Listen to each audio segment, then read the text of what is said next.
अहो तुका म्हणे जे जे भेटे ते वाटे मी ऐसे. आपण सख्या भावात सुद्धा आपल्याला पाहू शकत नाही हो. सख्या भावाला जाऊ द्या, आजारी पडलेल्या आई वडिलांना सुद्धा ते आपण त्यांचा अंश आहे हे आपण पाहू शकत. आता कसं आहे, झाकली मूठ सव्वा लाखाची. सगळ्यांच्या घरामध्ये हे कमी अधिक फरक आहे. हे आपल्या मनात एकमेकांविषयीचं प्रेम नाही, द्वेष निर्माण झालेला आहे. अहो बर, जेव्हा लग्न करून दोन व्यक्ती एकत्र येतात किमान ती एकमेकांच्या बाबतीत किती उच्च असले पाहिजे. जगद्गुरु तुकोबर आहे, पहिल्या पत्नीला एवढं प्रेम करतात की पहिली पत्नी हा विचार करते की अरे यांचा वंश माझ्याच्यानं वाढत नसेल तर मी यांचं दुसरं लग्न लावून दिलं पाहिजे. किती साधी गोष्ट. आणि दुसरी पत्नी जर वंश वाढवायचा आहे तर 6 लेकरं होत असताना सुद्धा ती होऊ देत आहे. साधी गोष्ट नाही. अरे चित्त मिले तो सब मिले, नहीं तो फोकट संग, पाणी पाथर एकही ठारे, अरे कोरण भीगे अंग.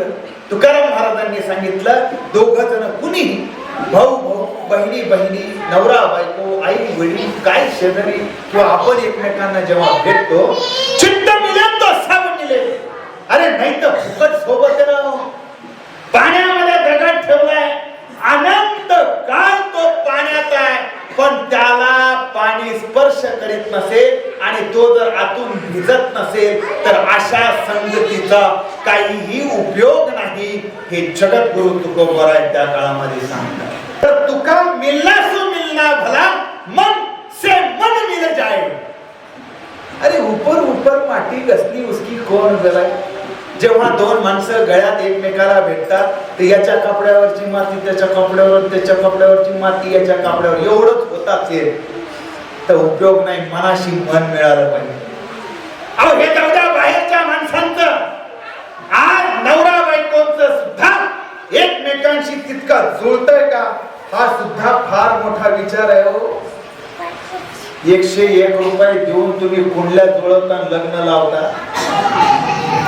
ऍडजस्टमेंट नाही. तुमच्या नावानं जुळत नसेल तो नाव बदलून कुंडल्या जुळवल्या जातात. ठीक आहे, आपण किती जुळवतो आपण नाही जुळत हा भाग वेगळा.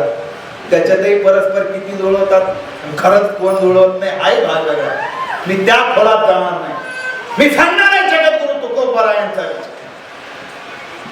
तुम्ही कुंडल्या मिळो ना मिळो, अरे जोपर्यंत तुमचं मत एकमेकाशी मिळत नाही तोपर्यंत त्या संसाराला अर्थ आहे अजिबात नाही. सुरुवातीला एखाद्याला जर मारावं लागायचं ना तर सुपारी द्यावं लागायची, असं मी ऐकलं. मला माहिती असं काहीतरी द्यायची, 1 लाख 2 लाख जायचा तर त्याला फोटो द्यायचे, त्याचा पिछा करायचा, त्याला मारून टाकायचं. आता सुपारी नाही द्यावं लागेल. बायको नवऱ्याला मारते म्हणजे मारते, बायकोला नवरा मारतो म्हणजे मारतो, आई वडिलाला पोरग जमिनीच्या तुकड्यासाठी मारत म्हणजे मारत, दारू पिणारं पोरग म्हातारे आई वडील मारून टाकतात म्हणजे टाकतात. पोरग वडिलांना त्याच्या व्यायामासाठी डंबेल आणून दिला. आमच्या शहरामध्ये प्राध्यापक बाप रात्री डंबेल त्याच्या डोक्यात घालून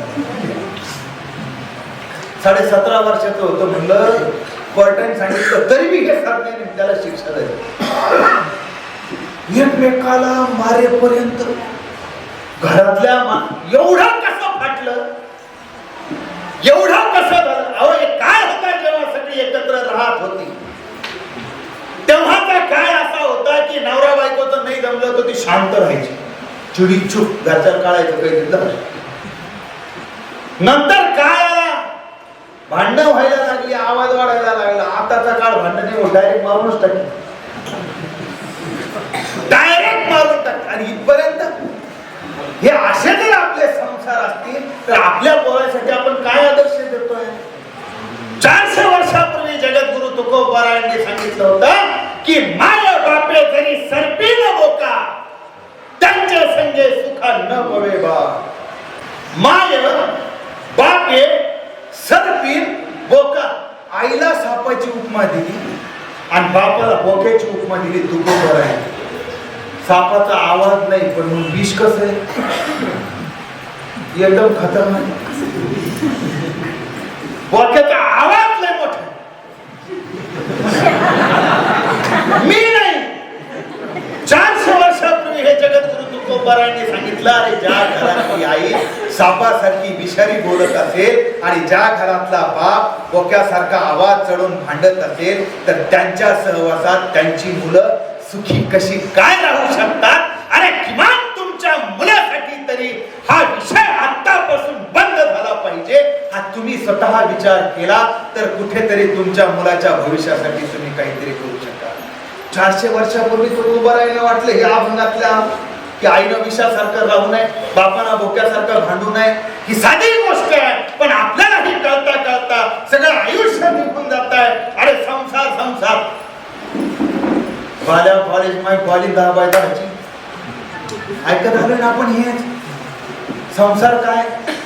छत्रपती शिवरायांनी संसार केला समाजाचा. आजही आपला संसार सुरू करताना मंडपात त्यांचा फोटो असल्याशिवाय आणि त्यांचं दर्शन झाल्याशिवाय आपलं लग्न लागत नाही. अशामुळे त्यांनी जर त्यांचा संसार करायचं ठरवलं असतं, अर्थात तो विषय माझा आताचा नसल्यामुळे मी तिकडे जात नाही.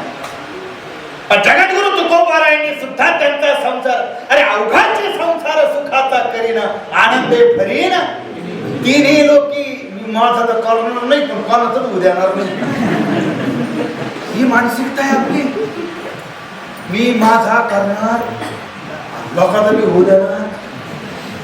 कसं जग चालणार आहे. म्हणून तुकोबारायांचा हा विचार या ठिकाणी यासाठी महत्वाचा